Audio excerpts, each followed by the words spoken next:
Hi everyone, welcome back to the channel. In today's video, I'm going to show you how to schedule Instagram stories with Hootsuite.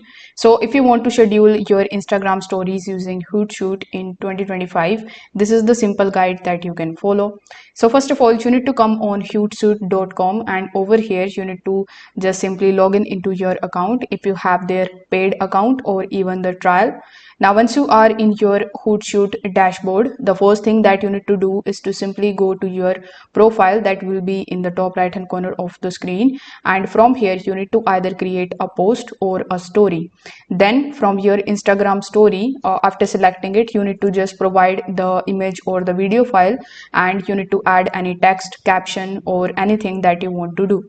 Now, once you are on the final page, you will be asked whether you want to publish it directly or you want to schedule it. So if you want to schedule it, you will see the schedule option here on the page. So the key here is Instagram stories doesn't actually publish automatically. So when it is time, you will get a mobile notification from the Hootsuite application. Then you need to tap on that notification and it will guide you through posting the story manually through Instagram.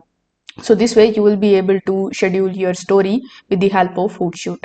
If this video helped you out, consider subscribing to the channel and liking the video. Thanks for watching.